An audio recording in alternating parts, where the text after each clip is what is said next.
welcome to our final week of goals. We've been talking a lot about setting and achieving our goals, big, small, and even God-sized. Everyone in this room has achieved something before. Maybe you haven't changed the world yet, but you've done some pretty cool things, like winning a championship, improving your grades, learning a new skill, finishing a big project, or making it through a big challenge. It feels pretty good to be celebrated for our achievements, doesn't it? There is nothing like getting a job well done from someone after accomplishing a goal you've been working hard on. For me, a lot of my goals include home improvement projects. I love changing things around our house because I'm either bored, want to make something more accessible, or just better. Now, when I do these projects, I usually always have help from my stepdad, Steve. He flips houses for a living now and has previously worked at Home Depot for most of his life. So he's pretty handy when it comes to the ideas of craziness that I like to dream up for our home.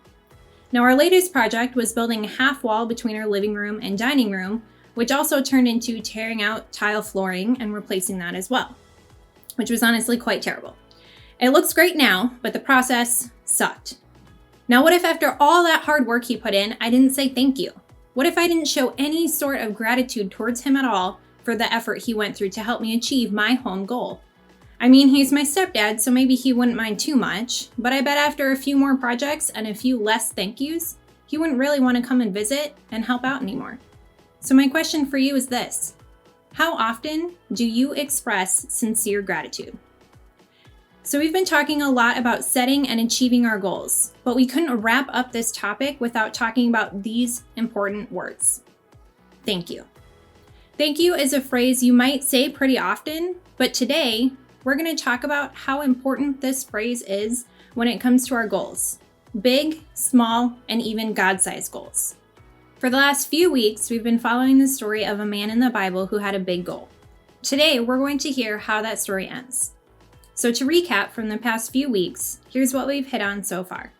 Long ago, the city of Jerusalem was destroyed by an enemy army. God promised the Jewish people that they would one day return to Jerusalem. The Jewish people slowly began rebuilding Jerusalem. And although people were living in Jerusalem, Nehemiah learned the walls were falling down. Nehemiah wanted to repair the walls to honor God and to protect his people. So the king allowed Nehemiah to return to Jerusalem to build a team that would rebuild the walls, but he faced a lot of opposition. Despite mockery and threats of violence, Nehemiah and his team continued rebuilding the walls. And in case you forgot, there are two big reasons why Nehemiah cared so much about rebuilding these walls. And it wasn't because he was just bored and had nothing better to do like I do. There was a practical problem. Without these walls, God's people would be vulnerable to another attack. But there was also a spiritual problem. The city of Jerusalem was deeply connected with the Jewish people's relationship with God. And rebuilding the walls would be a way for them to honor God, but leaving them in shambles would be a sin against God. Nehemiah was eager to see the nation of Israel obey and turn back to God. So the sooner he could complete the wall, the better.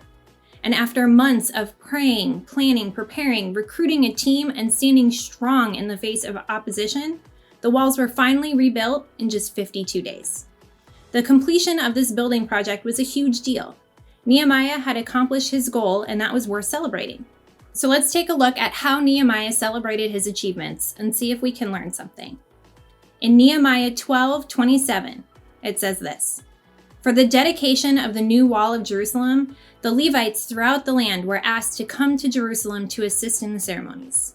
They were to take part in the joyous occasion with their songs of thanksgiving and with the music of cymbals, harps, and lyres." In 12:40, it says this: "The two choirs that were giving thanks then proceeded to the temple of God where they took their places. So did I, together with the group of leaders who were with me." And in 12:43, it says this: "Many sacrifices were offered on that joyous day, for God had given the people cause for great joy. The women and children also participated in the celebration, and the joy of the people of Jerusalem could be heard far away." So the Jewish people may have done the physical work to build the wall, but they knew the credit wasn't theirs, it was God's. They may have been working hard for 52 days, but God had been making and fulfilling promises to them since the beginning of time, and the completion of these walls was just one more fulfilled promise. When their goal was achieved, they gave God the credit. And here's how. They praised God. They remembered what God had done for them. They acknowledged their own shortcomings, mistakes, and sins, and they said thank you. The people were giving all the thanks and glory to God. They knew that even though Nehemiah spearheaded the project, he was not the reason it was completed. The whole community came together to tackle this God-sized goal, and with God's blessing, it was completed. So now let's shift gears a little bit and take a look at this goal completion from the opposition's perspective. Back in Nehemiah 6:16, it says this: "When our enemies and the surrounding nations heard about it, they were frightened and humiliated. They realized this work had been done with the help of our God." Did you catch that? When our enemies heard of it, they were frightened and humiliated. Their high opinion of themselves received a very serious blow. The group that had been so intimidating and threatening came to an abrupt halt. God used Nehemiah's tenacity and courage to expose those men and put them in their place. But before that high esteem shifts to Nehemiah and his team, which can happen very easily, they perceived that this work had been accomplished with the help of our God. Nehemiah and his team did something remarkable. They built the wall, which built up a depressed people group, but at the same time, they made the appropriate adjustments to the pride of their oppressors. Yet they did it in such a way that everyone recognized that the credit goes to God. So the goal of rebuilding the walls of Jerusalem began with Nehemiah. In the beginning, it was a goal shared between him and God and no one else.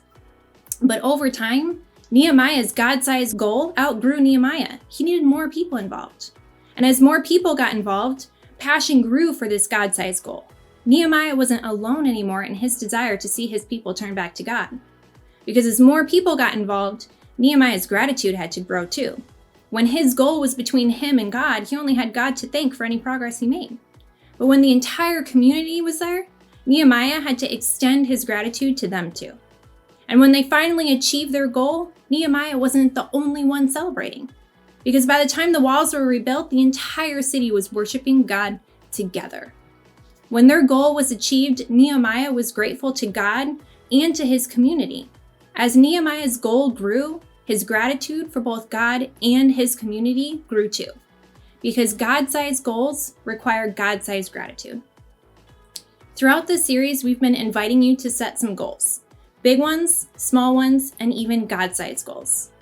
But first, we said that big difficulties can inspire God-sized goals. So if you're looking for a goal to set or a problem to solve, start by looking for the difficulties in the world around you. God might be inviting you to help solve those problems. Then we said that you're designed for God-sized goals. God made you to dream big, but God also gave you everything you need to do the work you're called to do. Between your mind, your skills, your relationships, your resources, and the power of God, you're designed to achieve big things. And then last week, we said that God gives us strength to pursue God-sized goals. Because when we're trying to do something difficult, we'll always eventually face opposition. But God gives us the strength to keep going. So as we close out this series, I want you to think about the goals you've already achieved or are working on achieving, especially the ones you need God's help to complete. Even if your goal is still in progress, there is still something worth celebrating. Whatever your goals are, how can you grow your gratitude right now? How can you celebrate with joy? What progress have you already made? How have you grown? How have you seen God work? You don't need to wait until the end of a project to be joyful about its progress. How can you give God credit? Most of the time, when it feels like God isn't working or present with us, it's simply because we haven't noticed all that God is up to. So what is God doing right now? How can you give God credit? What promises can you make to God? It's one thing to thank God with our words, but it's another to thank God with our actions. How can you show gratitude for what God has done in you and through you by making God a promise? Who do you need to thank? Is it God? Probably. Is it a friend, a family member, a mentor? Who has helped you grow and achieve your goals recently? And how can you thank them? Even if you feel like you haven't achieved as many goals as you wish you'd achieved, there is still so much to be grateful for. God has done so much in you and through you, and this is only the beginning.